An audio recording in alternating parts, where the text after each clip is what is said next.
안녕하세요. 빰빠람부토빰입니다. 구독과 좋아요, 알림 설정, 회원가입 부탁드리겠습니다. 오늘 오전 9시에 매수 사이드카 발동됐습니다. 한 5분간 프로그램 매수 호가가 딱 정지가 됐는데 어제와 엊그저께는 매도 사이드카, 그러니까 뭐 폭풍 매도가 진행이 됐었죠. 야, 이러다가 정말 IMF 오는 거 아닌가라는 엄청난 위기감을 줄 정도로 외국인들이 뭐 거침없이 빠져나갔는데, 이게 지금 완전히 롤러코스터입니다. 대폭락에서 지금 대폭등으로 지금 가고 있어요. 오늘 코스피가 거의 10%, 전체 지수가 10% 이상 오르는 정말 기이한 일이 벌어지고 있고, 어제 같은 경우는 12%가 빠졌었습니다. 그리고 그저께는 한 7, 8% 정도 빠졌었죠, 지수가. 이렇게 되다 보니까 결국에 이거 지금 이 개미들이 정신을 못 차리는 겁니다. 일단은 이 반대 매매가 터지지 않을까, 오늘 중에 다시 한번 10% 이상 하락하게 되면 한국 코스피 시장은 거의 반대 매매 뇌관이 쫙 지뢰처럼 깔려 있기 때문에, 이거 B2 해가지고 들어오신 분들은 뭐 하염없이 떨어지는 종목 때문에 완전히 뭐 증권사에서 물량 자체를 그냥 불도저로 밀듯이 매물을 다 정리를 해버릴 건데, 이렇게 매물이 또 계속적으로 증가 추세에 있게 되면 떨어지는 지수는 더 떨어질 수밖에 없고, 그런 위기감이 오늘 있었어요. 근데 완전히 분위기 대전환을 해버렸습니다. 그러니까 코스피의 저력이 아닐까라는 생각이 들고, 근데 좀 변수는 아직 전쟁이 끝나지 않았다는 얘기죠. 이게 유가가 어떻게 될지 모르고, 호르무즈 해협 통과 여부가, 좀 에너지 이 대동맥 자체가 원활하지 않기 때문에 굉장히 지금 불안한 그런 상황이기는 하지만, 그래도 코스피가 오늘 11.3%까지 치고 올라갔었습니다. 제일 고무적인 게 지금 외국인이 7천억 정도 사들이고 있다는 얘기죠. 엄청난 유입이 있다. 기관은 좀 빼고 있네요. 코스닥 역시도 지금 11.74. 그러니까 근래 한 요 몇 년 사이에 이 전체 지수가 10% 이상을 이렇게 등락을 왔다 갔다 하는 거는 거의 볼 수가 없었죠. 그만큼 지금 한국 이 금융시장 자체가 지금 엄청난 변동 요인 속에 들어와 있다. 기업은 아무 이상 없습니다. 기업 실적도 아무 이상 없어요. 펀더멘탈 괜찮아요. 그리고 대체적으로 수익률, 그러니까 기업 이 활동에 비해서 수익률이 나름 괜찮은 어떤 발표도 하고 있었고, 근데 가장 큰 이 변동 요인은 뭐냐면 전쟁이죠, 전쟁. 그러니까 의도치 않았던 변수가 딱 터짐으로 말미암아 이게 지금 어제까지만 해도 플러스에서 마이너스 12%까지 갔었는데, 이게 플러스 11.74%로 다시 대반등의 역사를 쓰고 있다. 자, IMF 오나 걱정했던 기후는 이제 하루 만에 순삭되는, 그대로 삭제되는 대전환, 그냥 미쳤다라는 말이 나올 수밖에 없을 정도로 금융시장은 대변동의 지진, 그 진앙지의 한가운데 있다라고 말씀을 드릴 수가 있어요.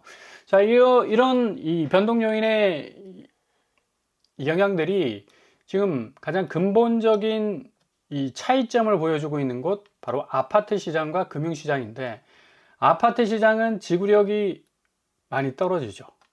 왜냐하면 지금 유동성 자체가 굉장히 말라가고 있는 상황이고, 금융시장은 외인이 훅 빠졌다가 다시 쑥 하고 들어오는 어떤 또 스탠스 전환이 굉장히 급변하는 그런 또 시장이기 때문에, 나름대로 금융시장은 지구력이 있는 거 아닌가, 근본적 차이를 계속해서 보여주고 있고요.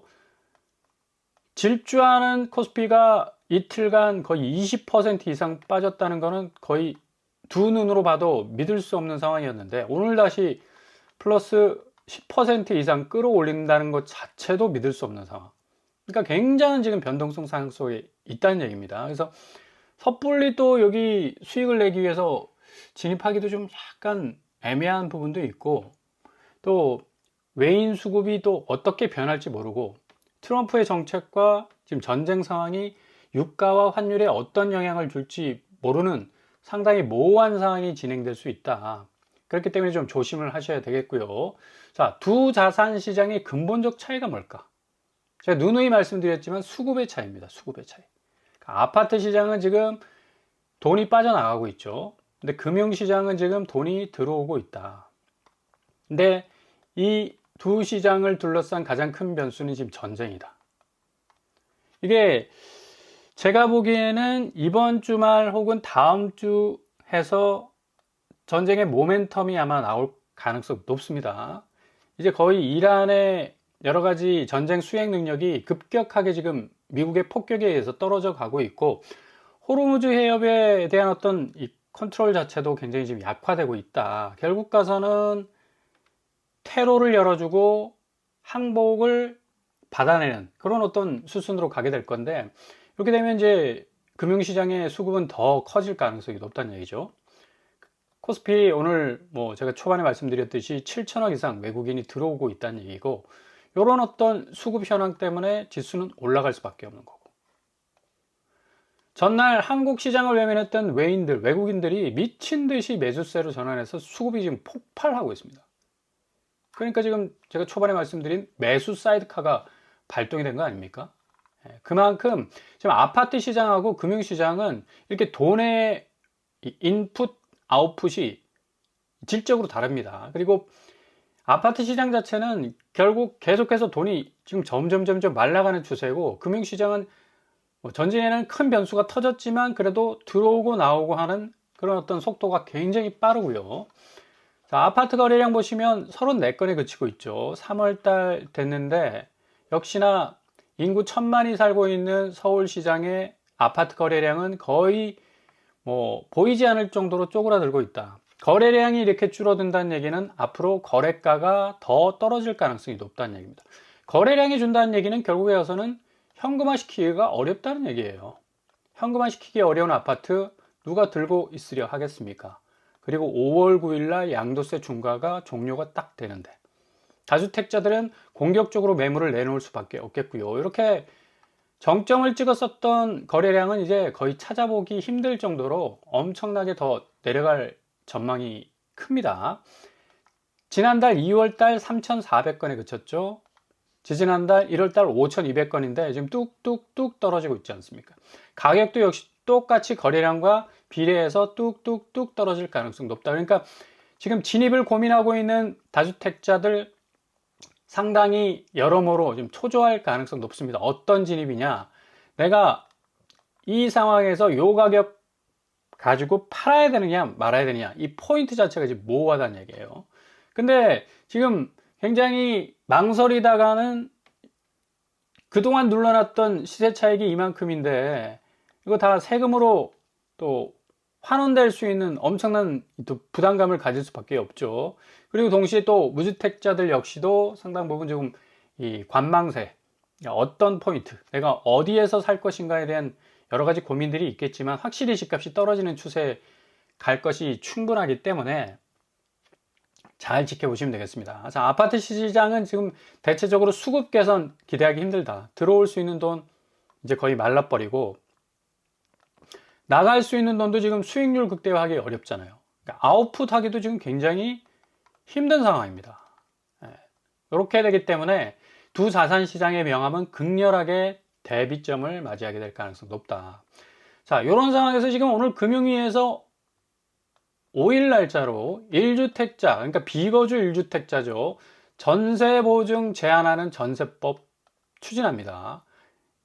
얼마 전에 대통령이 비거주 1주택자에 대해서 그렇게 많은 혜택을 줄 이유가 있나? 아니, 자기는 월세 살면서, 전세 살면서 또 자가는 자기 돈 굴리는 어떤 수단으로 사용을 했거든요. 이게 이제 건전하게 자산을 좀 불려나가는 어떤 방법일 수도 있겠지만 너무 투기적 성격이 강했고, 이런 어떤 액션에 의해서 집값이 좀 많이 치솟아 오르는 그런 어떤 상황 우리가 맞이하지 않았었습니까? 그렇게 되기 때문에 지금 금융위에서 전격적으로 전세법 1주택자 비거주 1주택자 전세보증 제한, 이렇게 되면 은행이 전세보증 비율 자체가 뚝 떨어지게 되면 대출해 줄 수가 없죠. 보증 자체가 잘 안 되기 때문에. 위험 자산 아닙니까? 어차피 은행은 집을 담보로 잡고 돈을 내줘야 되는 기관이기 때문에 상대가 전적으로 보증 부분이 제한이 돼버리면 이거 대출 내줬다가 자기 돈 털릴 일이 있습니까? 그래서 비거주 1주택자에 대해서 남의 집 살면서 내 돈 굴리는 일 더 이상 이제 지속할 수가 없게 되는 그런 상황으로 좀 전개가 됩니다. 이게 전세법 중에 굉장히 지금 아주 중요한 이 동맥과 같은 이 흘러가는 자금줄을 또 딱 커팅하는 그런 어떤 정책이 될 수가 있겠죠. 이재명 정부가 지금까지 추진해왔던 부동산 정책이 굉장히 날카롭게 그리고 아주 단기적으로 시행되고 있는 걸 볼 수가 있습니다. 전세 시장이 굉장히 판세가 바뀔 가능성이 높아요.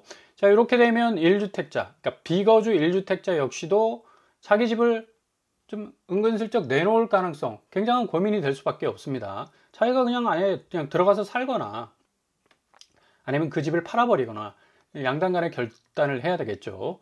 자, 거래량은 역대급으로 지금 위축됐고 매물은 역대급 속도로 지금 터져 나옵니다. 어제까지만 해도 7만 4천 건, 7만 1000에서 7만 4천 건, 3천 건이 지금 쏟아져 나왔죠. 이게 그냥 기하급수적으로 매일매일 넘버링이 바뀔 것 같지만 역시 다주택자들은 숫자를 통해서 볼 수 있듯이 고민하고 있다. 그런데 요거 조금 하루 정도 눌리다가 다시 빵 하고 터질 가능성이 높습니다. 7만 8천 건, 8만 건으로 갈 가능성이 아주 높다는 그런 어떤 숫자적인 추이를 볼 수가 있겠죠. 자, 매물은 하루 폭주하다가 이렇게 하루 정도 딱 보합권에서 쉬고 그리고 다시 그 다음날 터져 나온 상황이다. 쏟아낼 수밖에 없는 그런 지금 판사입니다. 그 자체가 수급량이 너무 딸려요. 자기가 일단 매물을 딱 내놓으면 그 적정가에서, 적정가라는 건 다주택자들이 원하는 어떤 고점에 물려있는 집값이겠죠. 근데 받아줄 사람이 전혀 없으니까 이 아파트 시장에서 돈이 들어올 수 있는 수급 라인, 파이프라인이 깨져버리고 잘려버리고 없어져 버리면 이거 아무 소용 없습니다. 아파트 내가 뭐 아무리 20억, 30억이라는 호가를 불러도 그 20억, 30억 호가에 부응할 수 있는 실수요자가 나타나야 되는데 전혀 나타나지 않는 상황이고. 자, 보세요. 금융시장은 지금 삼성전자가 어제 그냥 뭐 파멸적 하락 아니냐 해서 뭐 11% 이상 빠지는 정말 뭐 어찌를 했을 겁니다. 근데 다시 수급 상황이 하루 만에 개선되지 않습니까? 골드만삭스 들어오지 않았습니까?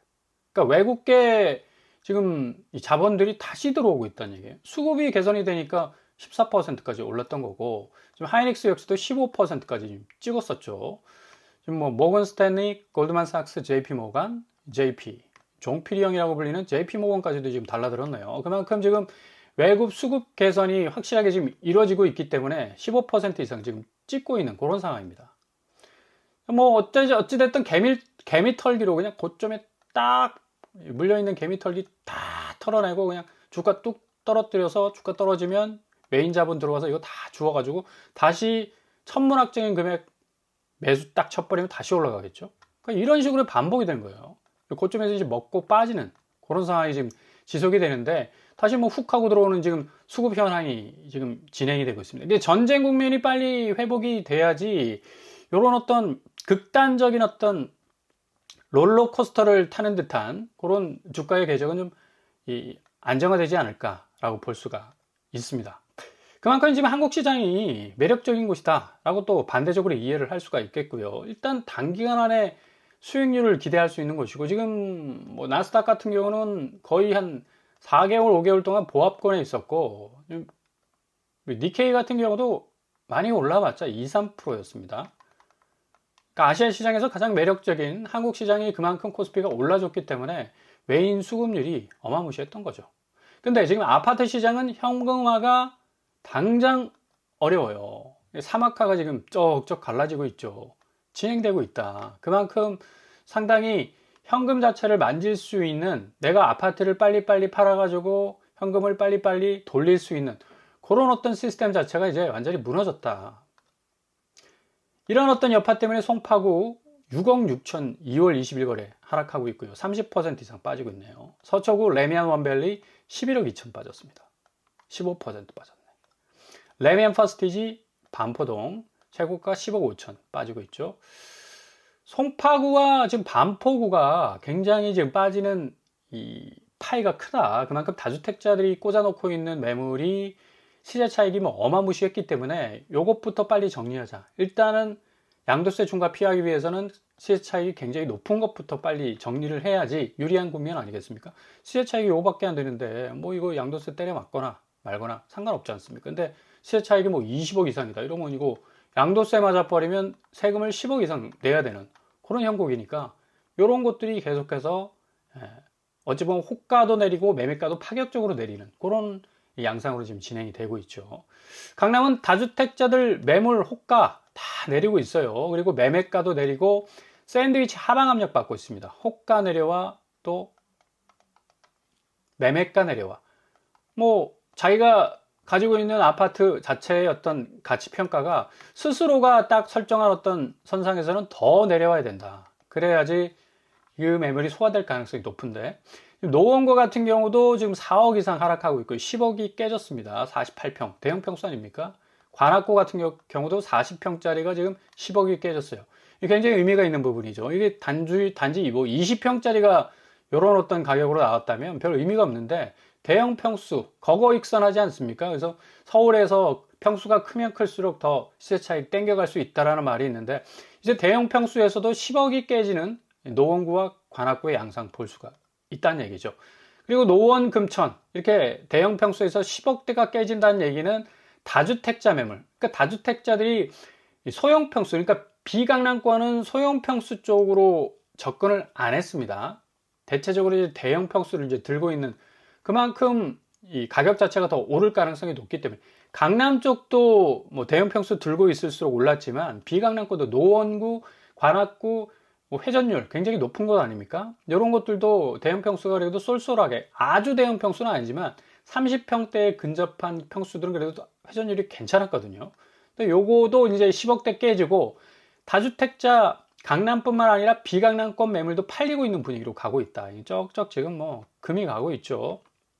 자기들이 예상했던 기준선의 상한가는 이제 완전히 이제 무너지고 있다라고 볼 수가 있어요. 이렇게 되면 이제 집값이 정상화될 수 있는 궤적으로 갈 수 있는 그런 모멘텀을 마련을 한 거고 양도세 이제 볼링공이 뭐 떼굴떼굴 굴러가고 있습니다. 5월 9일 이제 강탈을 해가지고 그냥 다 날아가게 생겼는데 이거 빨리 날아가기 전에 매물 정리해야죠. 이후에 스트라이크 치고 또 뭐가 나올 건가? 보유세도 연이어 나올 가능성도 상당 부분 높아요. 지금 종부세 세율 인상안을 보면 지금 현행 뭐 개정 상태에서는 5%까지 3주택 이상은 나옵니다. 이게 뭐 보유세 1%뭐 어쩌고저쩌고 얘기하는데 다주택자들에게는 종부세 세율 인상 방안은 굉장히 타격이 커요. 그리고 여기서 1%, 2% 올려버리면 6%, 7%까지 갈 수가 있어요. 가뜩이나 뭐 100억 넘는 아파트들은 거의 직격타죠. 6, 7% 매년 이 종부세 낸다고 한번 생각을 해보십시오. 100억짜리 6%면 얼마입니까? 6억 아닙니까? 매년 6, 7억 낸다고 생각을 해보세요. 아무리 현금 부자라고 해도 이건 눈 튀어나오는 일이지. 지금 현재 뭐 신현대가 110억 하고 있고 현대 1, 2차가 89억, 84억 하고 있는데 보유세가 이런 식으로 지금 뭐 1년에 5억씩 6억씩 내버리면 그냥 정신이 없는 겁니다. 그냥 빨리 처리할 수밖에 없는 그런 상황으로 갈 수밖에 없는 거고 보유세는 다주택자 지금 급강으로 가고 있는 그런 어떤 상황인데 이런 식으로 가면 최대 지금 5, 6%, 7%까지 갈 수 있고요. 플러스 알파. 이건 뭐 거의 세금 폭탄이죠. 그러니까 차라리 팔자. 다주택자들의 급한 움직임이 지금 일어나고 있고 심지어 전세에서 지금 월세로 많은 사람들이 말머리 돌려 세우고 있기 때문에 전세 지금 자금 대출도 어려울 뿐만 아니라 전세 자금 금리도 상당 부분 높습니다. 그래서 고가 전세 세입자 구하기도 굉장히 힘들어요. 차라리 팔아버리자. 이참에. 그런 분위기 지금 계속적으로 지금 전개가 되고 있고 매물은 지금 금요일을 기점으로 해서 상당 부분 다음 주까지 8만 건까지 육박할 전망입니다. 지금 전쟁 변수가 아직 해결이 안 됐기 때문에 이 부분이 굉장히 모든 자산 시장에 엄청난 영향을 줄 것으로 예상이 되고요. 한국은행이 발표한 외환 보유액 그럼에도 불구하고 17.2억 달러 증가했다는 또 이런 어떤 소식이 딱 들어왔는데 요거는 결국에 가서는 금융시장의 수급 현황이 환율 변동성 또 유가 변동성이 있지만 이걸 극복하고 오히려 보유고 찰랑찰랑 수위를 유지할 정도로 그만큼 외환 보유고가 역으로 늘어나고 있다. 그만큼 금융시장이 굉장히 좋았다라는 얘기죠. 외국 자본의 수급 현황이 아주 원활했기 때문에 이런 현상이 지금 일어나고 있는 겁니다. 자, 현금만 나가는 반면에 아파트는 앞으로 가격 대조정기에 직면해 있는 건 명확한 팩트다. 요것만 딱 붙잡고 계시면 확실히 어떤 포인트에서 내가 집을 사야 되고, 그리고 현금 부담 없이, 자기 비용 부담 없이 조금 더 낮게, 더 낮게 허들을 넘어갈 수 있는 현명한 어떤 선택지를 정할 수 있을 것인가 라는 그런 어떤 해답지들도 분명히 우리 눈에 보일 그런 시기가 찾아오게 된다는 얘기입니다. 잘 지켜보신 후에 기회를 잡아 나가실 수 있길 바랍니다.